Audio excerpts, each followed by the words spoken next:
üks on kindel, et no see on väga kõva, vähemalt teooriaski juba selline kõva samm edasi õndsuse armastuse poole, kui sa saad aru, et mitte kedagi ei ole süüdistada.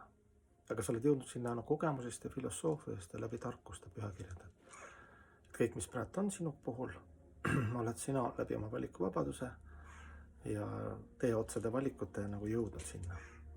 Ja nagu minu papa, kui räägib ka, eks ju, ta räägib nagu eesti keeles, mõnikord hästi soravalt, aga sa ei saa ühestki sõnast aru.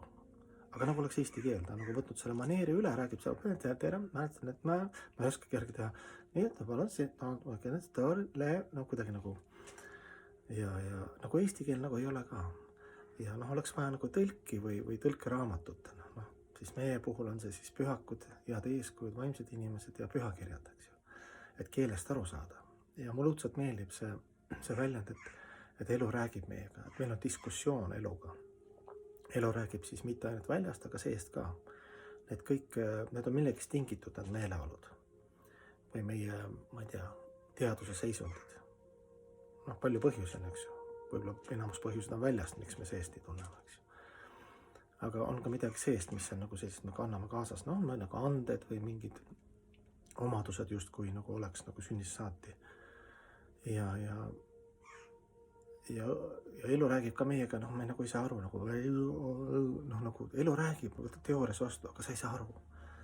Et võtad pühakirjad, suhted pühendunutega, väga hästi seletavad lahti. Pühakirjad on ka tegelikult lihtsalt storid, erinevad lood, eks ju, mis on juhtunud, keegi tuli nii, ütles nii, see käitus nii ja pärast juhtus nii, eks ju.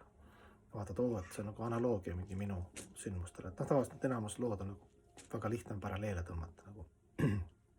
Pluss pühamehed, kes toovad nad meil tänapäeva, oskavad tänapäevaselt seletada neid lugusid lahti, toovad seal vanasti võib-olla toodi hobuse analoogia, nüüd ta toob mingi arvuti analoogia, eks ju, et meil on seal kõvaketas ja programmid ja näiteks, eks ju.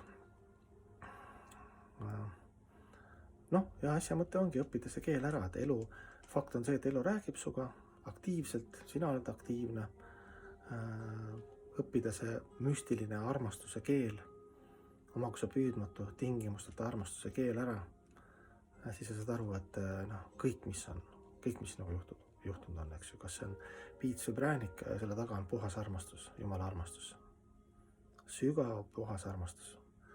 Ta lihtsalt juhib tähelepanu, nagu ikka me hoolitseme oma laste eest, eks ju, aga laps ikka läheb täitsa kaua kuhugi puusse paneb, siis lõpuks üritab teda kuidagi kontrolli alla saada, aga läbi valikuvabaduse, mitte läbi vägivalla, eks ju.